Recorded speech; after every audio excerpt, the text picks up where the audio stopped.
Sin lugar a dudas, hoy es un 3 de junio totalmente diferente, porque hoy no podemos estar en las calles, pero es igual que hace 5 años, porque el grito sigue siendo el mismo. Vivas nos queremos, vivas y libres nos queremos, no queremos que haya una mujer menos. Sin embargo, lamentablemente, a pesar de la cuarentena, los delitos de femicidios, de travesticidios, de transfemicidios, incluso de violencia de género, no han parado. Y hoy está Julia Colodny con nosotros, es nuestra especialista en género. Habitualmente está en otras ediciones, pero hoy está con nosotros aquí en el Central para comenzar a analizar todo esto. Julia, ¿cómo estás? Bienvenida. Bueno, Gaby, muchas gracias. La verdad, bueno, un Ni Una Menos bien distinto, ¿no? Nos toca estar sin marcha y dentro de nuestras casas, pero no por eso lo decías recién vos, no por eso calladas, no por eso en silencio, sino todo lo contrario. Se escucha bien fuerte este grito que venimos repitiendo año a año, Ni Una Menos. Vivas nos queremos, y acá estamos, ¿no?, para reflexionar y pensar un poco cómo llegamos, de qué manera llegamos a este nuevo 3 de junio. Diana, vamos a comenzar a desarrollar toda la información, pero hay que hacer una vista hacia atrás y ver cuál fue el puntapié inicial para este Ni Una Menos y Vivas nos queremos. Así es, Gabriela. Habría mucho para hablar, ¿no? Muy bien la apertura también de nuestra invitada. Bueno, comenzó con el grito del Ni Una Menos hace 5 años por el femicidio de Kiara Páez. Claramente lo vemos también ahí en pantalla. Lamentablemente continúan los femicidios en nuestro país y también los transfemicidios y los travesticidios, que eso es otro tema que también hay que tratarlo. Vemos un clip con esta recorrida desde aquel Ni Una Menos.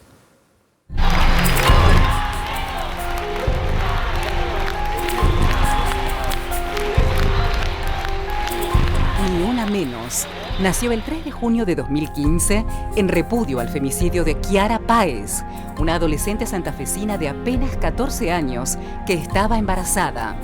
La convocatoria comenzó a tejerse en las redes sociales entre un grupo de periodistas y se fue hilvanando con el dolor y la bronca que despierta cada mujer, niña y adolescente que ya no está, producto de la violencia machista estructural.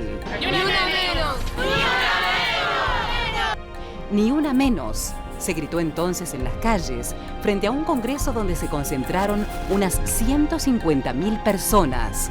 La convocatoria fue creciendo año a año en contra de los femicidios primero, pero que luego se fue extendiendo a otras históricas demandas del movimiento de mujeres y de la lucha feminista. La demanda incluyó el derecho por el aborto legal, seguro y gratuito y multiplicó las consignas «Vivas y libres nos queremos», «Vivas, libres, con trabajo y desendeudadas» también, porque la deuda es con nosotras. La marea se replicó ese primer 3 de junio en al menos 80 ciudades del país y siguió creciendo año a año hasta cruzar las fronteras y multiplicarse en numerosos países y ciudades del mundo. Ese tejido feminista se masificó tanto que permitió unificar los reclamos en los paros internacionales de mujeres cada 8 de marzo. Pasaron ya 5 años desde la primera convocatoria y este es el primero en el que no podrá realizarse una masiva marcha. Hubo, en cambio, diversas actividades virtuales y un ruidazo a las 19. Las demandas siguen tan vigentes como entonces. Basta de femicidios y transfemicidios. No nos callamos más.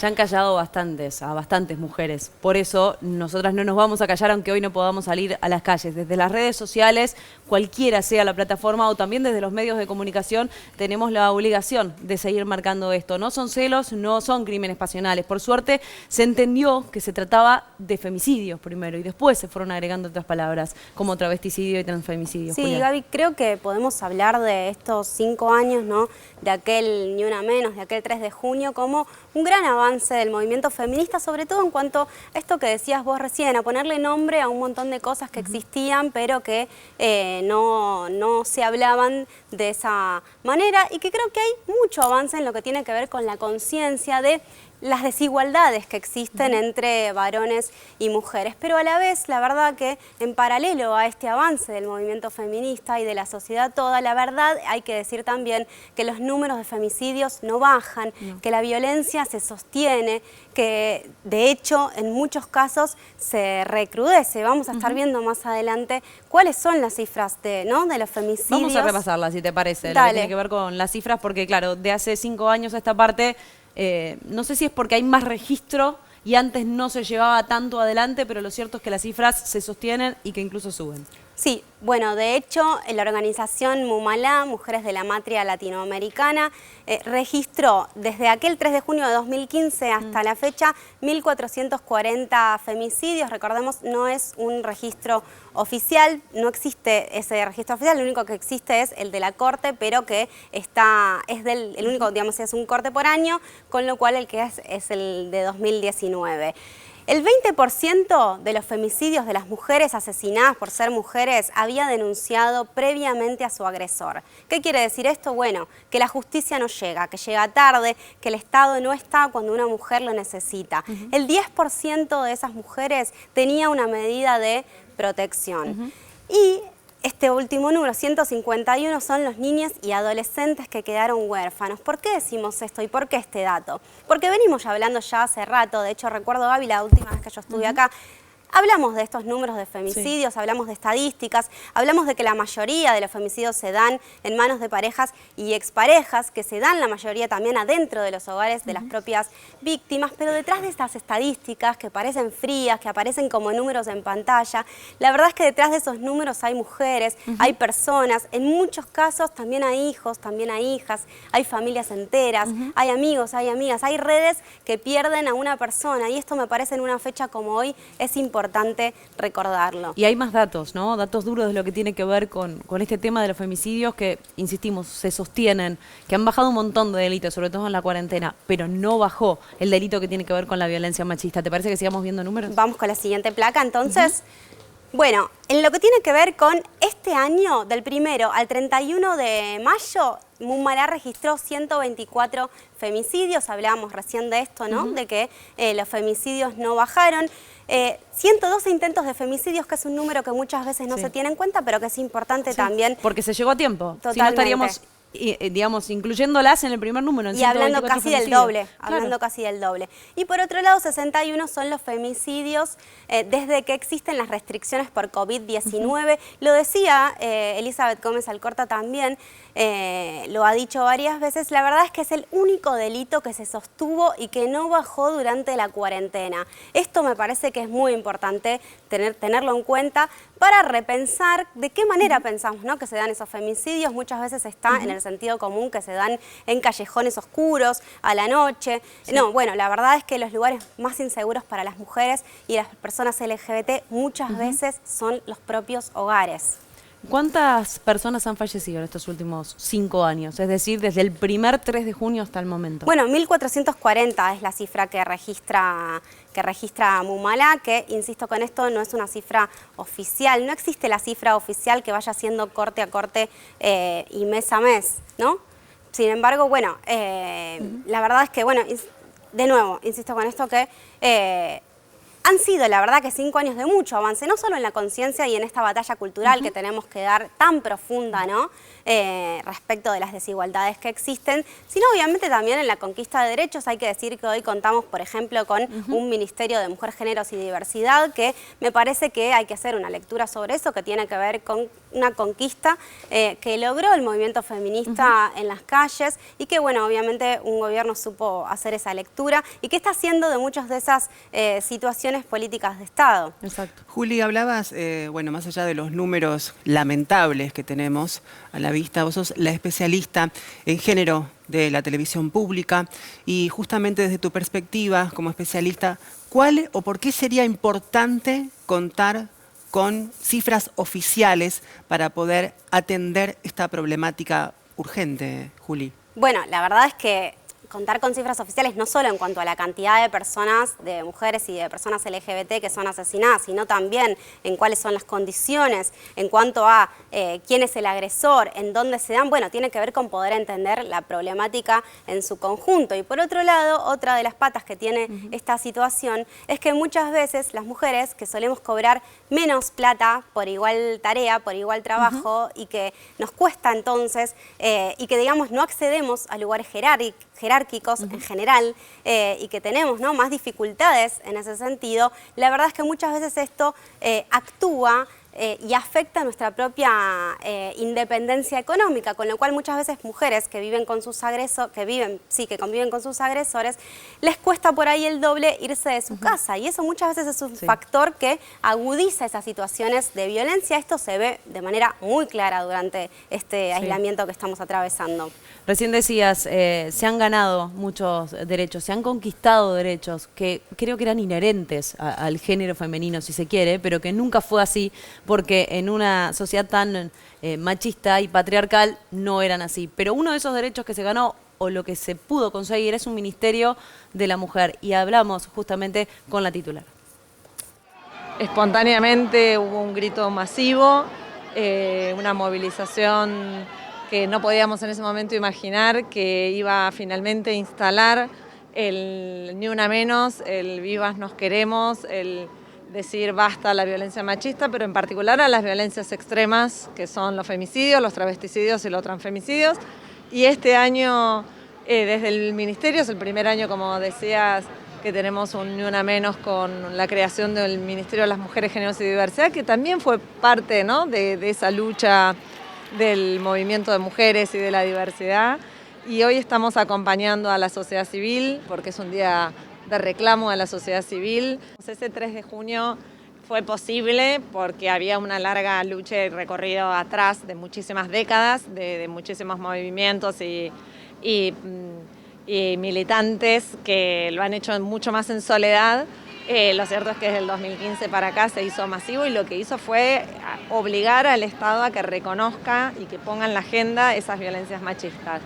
Hay factores que son estructurales y que son culturales.